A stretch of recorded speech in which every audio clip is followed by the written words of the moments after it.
Hello everyone and welcome to Cinderful Gaming. In today's video we're going to look at getting started with the Daughters of Khaine in Age of Sigmar Warcry, using the Knives of the Crone Warband box set from Warhammer Underworlds as a starting point to build up a full functional 1000 point warband. The Knives of the Crone are the fanatical believers in the creed of the prophetic goddess Morai Heg, and they exist to serve fate's will. They are led by the seer Khaine Vix, who reads the viscera of slain foes to glean her deity's desires. A cadre of killers ensure Vix's visions come to pass. Tazari is Khaine's strong right hand, while Krita eagerly butchers those who draw her master's gaze. Finally, Asfel stands ready to put a crossbow bolt through distant foes. Today's video is sponsored by Gap Games, a fantastic miniature wargaming store in Queensland, Australia. They stock a wide variety of miniature wargames from all things Games Workshop to some of my personal favourites, Conquest of the Last Argument of Kings, and all things Modifius wargames as well. Use our affiliate code in the link below to help support both this fantastic store and the channel as well. And so, leading our box set is Khaine Vix, the prophetess herself. She's a fairly unremarkable fighter in all honesty. 20 health, 3 defense, 3 attacks at strength 3, 1 4 on the damage. Nothing really to write home about. It really comes when powering her up with her abilities is what makes her great. Now, we do have a few special abilities that are unique to all models within the Knives of the Crone, and the first of these is Offerings of Foresight. When we can use this double, we roll a number of dice equal to the value of the ability. If any damage points have been allocated to enemy fighters this battle round as well by this fighter's attack actions, you get to add 1 to each roll, and for each roll of 4+, you gain a prophecy point to a maximum of 6. So a pretty cool way to gain some sort of dice. Now, if you've played these guys in Warhammer Underworld, that's very similar on sort of how you gain sort of dice and defensive buffs there. Then we've also got other abilities that trigger off this. Now, the main one for this is Ritual Prophecy, where we pick one of the following effects to apply it to this fighter, and this can only be used by Khaine Vix herself. It's the Ritual of Prophecy. Now, once we use this ability, we reset our counter to 0. Now, you add your prophecy points to your move characteristic for the remainder, or you can add your prophecy points to your toughness for the remainder of the turn. That's 2 of the options. The third option is immediately allocate your prophecy points as evenly as possible between attacks, strength, and both the damage characteristic values. So this means if you had 6, you would have to put a point on each, and then you can pick where you want those 2, probably going, I would guess, on your 2 damage values is where I would go. So this is a pretty cool thing to do. But you can also really bolster up the toughness as well if you just need to be that little bit tougher to survive. If you need some extra movement, it's really cool there as well. It gives you a very versatile ability. It does take, however, a little bit to sort of use properly. You need to work to get towards this. It's essentially your own, special resource similar to Wild Dice. Next up we have Asfel, the Hag's Eye. This is the ranged archer of the group. You've got your crossbow, which is 3 to 15 inch range, which is a fairly decent range for ranged attacks in Warcry. 2-4 on the damage as well with strength 4. Nothing to sort of shirk about. Something you do heavily lack in Daughters of Khaine in Warcry entirely is strength 4 and above. So any way you can sort of get that, even if it is at range and can't be buffed by some of the other buffs you do get in your force, is nice. 12 health is slightly better than your average Daughter of Khaine as well, and you've got that 3 defense and, or 1-3 damage attack in combat, so nothing too crazy there. And of course this model can trigger to be able to get some prophecy points for your leader fighter.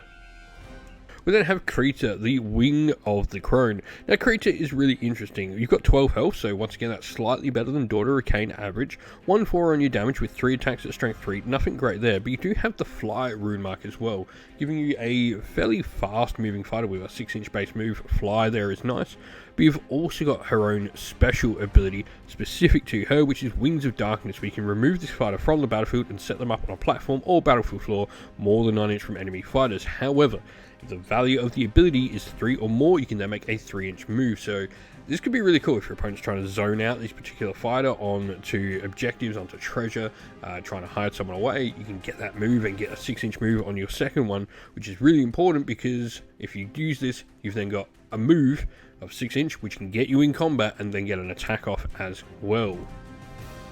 Lastly, we have Desari. This is the last fighter in the Warband, 12 health, 3 defense. Once again, that's slightly better than Daughters of Khaine fighter that we expect. And of course, these do come with a cost of slightly more than your average little Witch Elf or Sister of Slaughter. You've got 1-4 on your damage, which is nice, 3 attacks at strength 3, but a 2-inch range there is nice as well, enabling you to sort of dance around 1-inch damage opponents.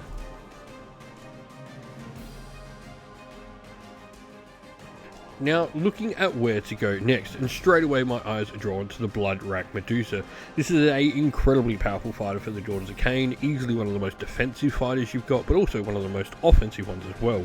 You've got 4 on your defense and 35 points. For Daughters of Khaine, that is like super amazing. 4 attacks at strength 4 with 3-5 on your damage. Once again, a really good, powerful attack. But you've also got a 2-inch range, so you can do the little dodges around having to get drawn into an inch of enemies so that they can't hit you back directly. You know, you can play with that extra inch of range against 1-inch range. But you've also got its own special ability as well. This is going to be the Blood Rack Stare. This is a big reason I like it. I like abilities that can do extra damage out of combat, especially when you are a warband that is fairly frail, like the Daughters of Khaine. This, you get to pick a number of visible enemy fighters within a number of inches equal to the fighter and roll 2 dice. If either dice is a 3-up until the end of the battle round, that fighter cannot make move actions or disengage, and in addition, for each 6, allocate a number of damage points to the fighter equal to the value of this ability.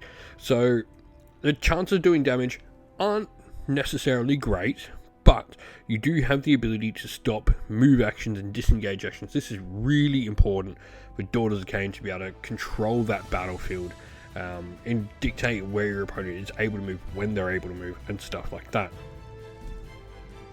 And lastly, the last fighters we're going for is looking at bringing some Khaine Heartrenders in. Now, there are the Life Takers you can build as well, and of course with the Heartrenders means you can build up like Crones and stuff like that. I like the Heartrenders, they're going to fit into our list nicely. We do get 2 of them when we look at the list at the end of the video. These are really decent fighters. 12-inch move with fly, these are super fast. This is going to be great for grabbing objectives, great for moving around and harassing. What's really cool as well is they have an 8-inch range attack. Now, you'll notice that this doesn't have a minimum value, so this means they can use this at range and in combat, and they can even shoot in combat, so really cool. You only have 2 attacks, but there is lots of ways to buff up the attacks of Daughters of Khaine throughout the game, and you've got strength of 4. Once again, that is rare in Daughters of Khaine. That 1-4 on the damage is nice as well, so high crit value if you can get the crits off and start boosting the attacks to get more value out of those crits. But you've also got a quad ability as well, which is called Death on the Wind, where they get to make a bonus move, they then get to make a bonus attack, and they add 1 to the strength characteristic of their attack if they've finished a move more than 6 inches from where they started. So this is pretty easy to sort of dictate how you want to do it. It's got to hang back, start doing the shooting, and then if you can get that quad, you can get Death on the Wind on these guys. This does really, you know, boost up the damage potential that they have access to.